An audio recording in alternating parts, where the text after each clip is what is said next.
თვითონ აღშფოთებას გამოხატვა სუსის მხრიდან იმ ორგანოს მხრიდან, რომელიც პირველ რიგში უნდა ზრუნავდეს ადამიანების უსაფრთხოებაზე და სახელმწიფო უსაფრთხოებაზე, მართლა გასაკვირი არის, აღშფოთებას კი არა, პრაქტიკულ პრაგმატულ ზომებს უნდა იღებდნენ, რომ ესეთი ფაქტები არ განმეორდეს. სავალალოს ნაწილი გაქვთ. ნამდვილად თქვენ ჩამოთვლილი ფაქტებიდან, რომელიც თქვენ ჩამოთვალეთ, რომელიც უახლოეს ხანში მოხდა, გამოგჩათ ერთი ფაქტი, ერთი კვირის უკან, არც ერთი კვირის უკან, სოფელ ბერშვეთის ტერიტორიიდან, სამების სალოცავებიდან, რომელიც როგორც ყოველთვის ჩვენი კონტროლებადი ტერიტორია იყო, 5 ოკუპანტს მცდელობა ჰქონდა ბავშვებისა და ქალების გატაცებისა და რო არა რაღაც ესეთი ცხენსვა დაინახა მათი შემოსვლა და რო არ გამოქცეულიყვნენ ეს ბავშვები და ეს ქალები ცხინვალის იზოლატორში აღმოჩნდებოდნენ. აი ესეთი ცინიკური დამოკიდებულება და ესეთი თავხედობა რუსი ოკუპანტების მხრიდან ყველანაირად წახალისებულია, როგორც თვითონ ოკუპანტების მხრიდან, იმიტომ რომ მე როგორც ვიცი, ეს ადამიანები ყოველდაჭერილ ადამიანზე, ქართველზე იქ შვებულებას და პრემიას იღებენ, ამიტომ აი ესეთი ეს კიდე ეს ჩვეულებრივი პრაქტიკაა, ჯილდო ეკუთვნით მათ და პრემია ეკუთვნით ესეთი რეაგირების შედეგად. ეს საყოველთაო ცნობილი ფაქტია და ეს ინფორმაცია არ არის დამალული, რომ თითოეული ეგრეთ წოდებული მესაზღვრე რუსი ოკუპანტი, რომელიც დაიჭერს ქართულ მოსახლეობას, პრემიას იღებს და შვებულებას იღებს 10 დღითო. ეს ინფორმაცია არის გამოჟონილი და ნამდვილად ეს საყოველთაო ცნობილია. იმ ადამიანებისგანაც არის ცნობილი, სხვათაშორის რომლებმაც მოიარეს ცხინვალის იზოლატორი და აი ესეთი ტყვეობის მსხვერპლი გახდნენ. და ქართული მხარე და მათ შორის აი ეს ორგანო, რომელიც თქვენ დაასახელეთ, ნამდვილად არ ზრუნავს იმაზე, რომ ის კონფლიქტის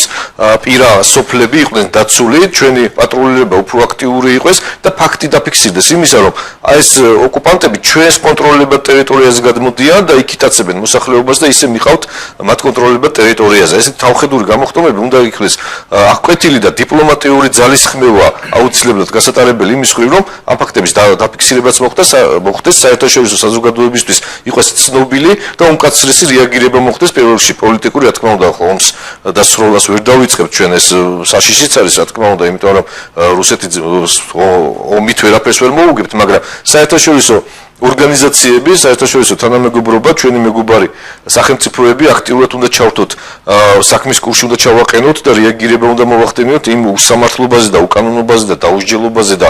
რო იტყვიან სავალალო ფაქტებზე, რომელიც ხდება ჩვენს რეგიონში. თითოეული სოფელი და თითოეული ოჯახი არ არის დაცული ამ რუსი ოკუპანტებისგან და ყოველ დღე ეს ფაქტები იზრდება, კი არ მცირდება და გიგაუთხოზორიას მკვლელობა ხო საერთოდ ცინიზმი და აი საშინელებაა და ამაზე რეაგირება და აღშფოთების გამოხატვა მე არ მიმაჩნია სწორად. სახელმწიფო თუ ხარ უნდა იბრძოლო და მიწაში რო ჩაძურეს აი შენი მოქალაქის მკვლელი იქიდან უნდა ამოათრიო და უნდა დასაჭო. აი ამ შემთხვევაში მე რაბერკეტებით და თუდაც საერთაშორისო ძებნა უნდა გამოცხადდეს იმ მკვლელზე, რომელმაც ქართველი მოქალაქე ესე ცინიკურად დღისით ძიზით მოკლა და გამოასალმა სიცოცხლეს. და ნებისმიერ დედამიწის კუთხეში სახელმწიფო უნდა ეძებდეს ესეთ მკვლელს, ესეთ ცინიკურ მკვლელს, რომელმაც ხელი აღმართა საკუთარ მოქალაქეზე. ეს ისეთი განვითარებული და წარმატებული ქვეყნების ფუფუნება მართლმსაჯულის გახა ალბათ თავმოყარე ქვეყანა ეს უნდა შეძლოს. ისრაელი მაგალითად ამისი ნათელი მაგალითად, რომელსაც შეუძლია მსოფლიოს ნებისმიერ წერტილში თავისი ნებისმიერი მოქალაქის ფულს მიაგნოს და შესაბამისი გეთანხმებით ბატონო გილა, ჩვენ იმხელა კი ბატონო, ჩვენ იმხელა რესურსი არ აქვს, როგორც ისრაელს აქვს, რომ მთელ მსოფლიოში ვდიოთ ესეთ ქართული მოქალაქის წინააღმდეგ ამწევ პიროვნებას,